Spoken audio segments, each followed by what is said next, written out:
नमस्कार दोस्तों, प्रस्तुत है श्रीमद् भागवत गीता का अगला भाग।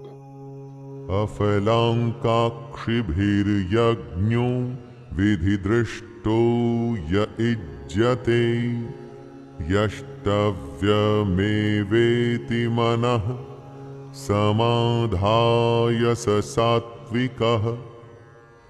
कृष्ण यज्ञ यानी कि उपासना पूजा के तरीके को बता रहे हैं। सात्विक यज्ञ किस प्रकार का होता है?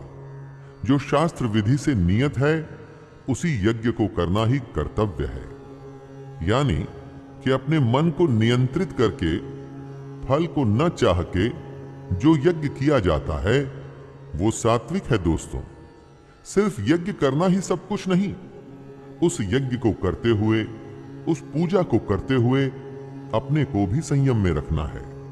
जो अपनी सांसों की प्राण और अपान वायु को संयमित कर, कंट्रोल कर अपने प्राणों की गति को नियंत्रण में रखते हैं, ऐसे लोग ही सात्विक यज्ञ कर सकते हैं और ऐसे किए हुए यज्ञ ही सात्विक माने जाते हैं। अभिसंधाय तु फलम दंभार्थमपि चैव यत् इज्यते भरतश्रेष्ठतं यज्ञं विद्धि राजसम्। अगर यज्ञ सिर्फ ईश्वर की आराधना, अपने कर्म को उसे समर्पित करने के लिए किया जा रहा है, तो वो यज्ञ, वो पूजा सीधे कृष्ण तक पहुंचती है। लेकिन जिस यज्ञ या पूजा का पर्पस सिर्फ अपने आप को बड़ा दिखाना, या जिस पूजा को आप सिर्फ कुछ हासिल करने के लिए कर रहे हैं, किसी फल की प्राप्ति के लिए कर रहे हैं, उस यज्ञ को राजस माना जाता है। जब पूजा ही किसी फल के उद्देश्य के लिए की गई हो, तो वो पूजा कहां रह जाती है दोस्तों? ये तो एक तरह की भगवान से डील हो गई कि हे भगवान, मेरा ये काम कर दो तो मैं इतने सोमवार आपको प्रसाद चढ़ाऊंगा। इस तरह के यज्ञ या पूजा से कृष्ण या ईश्वर कभी खुश नहीं होते। विधिहीनम सृष्टान्नम मंत्रहीनम दक्षिणम श्रद्धा विरहितं यज्ञं तामसं परिचक्षते। जिस यज्ञ में शास्त्र का बिल्कुल भी सम्मान नहीं किया जाता, जिसमें अन्नदान नहीं किया जाता, ऐसा यज्ञ जिसमें मंत्र नहीं होते, जिसमें दक्षिणा नहीं दी जाती, जिसमें श्रद्धा नहीं होती, ऐसे किए जाने वाले यज्ञ को तामस यज्ञ कहते हैं।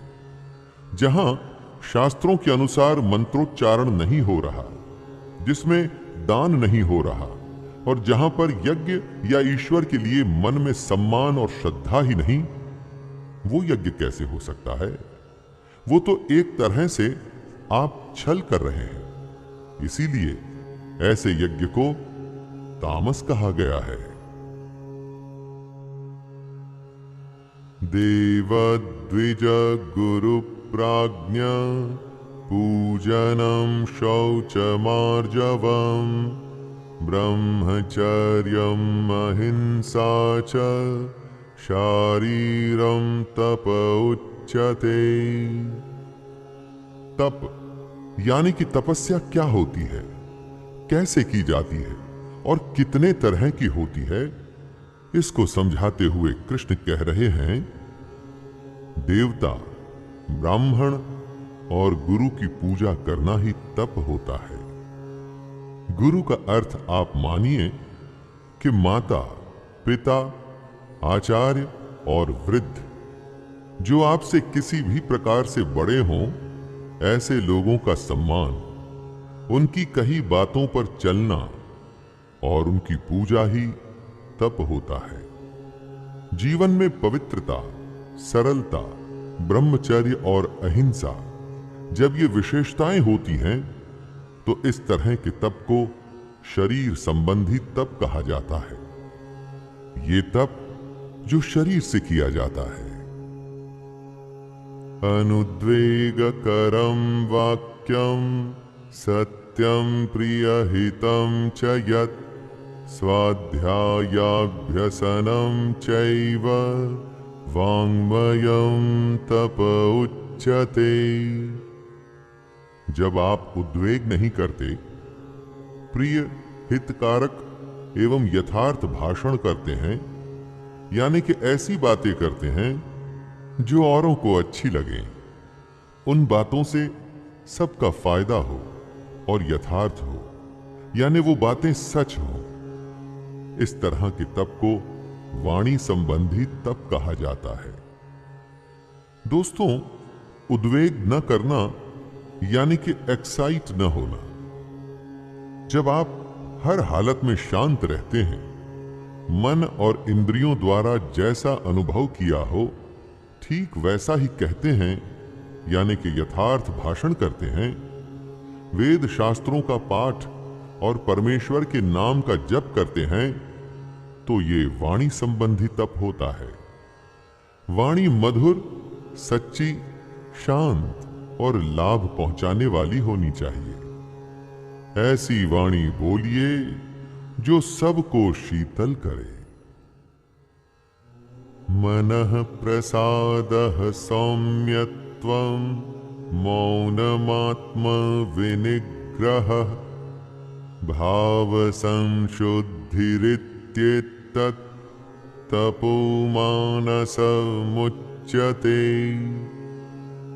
तप की एक और विशेषता बताते हुए कृष्ण कहते हैं कि मन में प्रसन्नता होनी चाहिए, मन इधर उधर न भाग रहा हो, शांत भाव में हो, और मन में भगवान को याद करने का भाव होना चाहिए।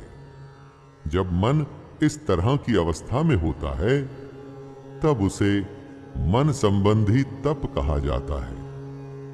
मन का निग्रह यानी कि मन को सब ओर से मोड़ के सिर्फ उस परमात्मा पर केंद्रित कर लेना, और साथ में अंतःकरण के भावों की भली भांति पवित्रता। जब ये संभव होता है तो मन संबंधी तप कहलाता है, और ये तप शरीर से भी होता है, वाणी से भी होता है, और जैसा अभी कृष्ण ने बताया, मन से भी होता है। श्रद्धया परया तप्तं तपस्तत्त्रिविधं नरहि अफलाकांक्षिभिर्युक्तैः सात्विकं परिचक्षते। जब देवता, ब्राह्मण और गुरु की सच्चे मन से पूजा की जाए तो वो शरीर संबंधी तप होता है। अच्छी वाणी से सबको अच्छा लगे, सच बोला जाए और सबका भला हो, वो वाणी संबंधी तप होता है। और जब मन को नियंत्रण में ला प्रसन्नता और शांति का भाव हो तथा मन भगवान में ही लगा हो, तब उसे मन संबंधी तप कहा जाता है। फल को न चाहने वाले योगी पुरुषों द्वारा परम श्रद्धा से किए हुए इस तरह के 3 प्रकार के तप को सात्विक तप कहते हैं। जब तप किया जाए तो वो मन, वचन और शरीर से होना चाहिए, तभी तो वो सात्विक कहलाएगा। सत्कारमान पूजार्थं तपोदम्भेन चैव यत् क्रियते तदिह प्रोक्तं राजसं चलमध्रुवम्। जो तप सत्कार, मान और पूजा के लिए किया जाता है, जैसे कि कोई बहुत बड़ा ब्राह्मण है या बहुत बड़ा विद्वान है, इसलिए उसके पैर धोकर उसका सत्कार किया जाए, तब वो तप राजसी कहा जाता है। जब तप में पाखंड आ जाए, यानी कि श्रद्धा की जगह सिर्फ दिखावा करना ही इरादा हो, ये दिखाना कि कितनी बड़ी पूजा या यज्ञ किया जा रहा है, तब वो तप राजसिक कहलाया जाता है। इस तरह के राजसी तप से जो फल होता है वो अनिश्चित होता है।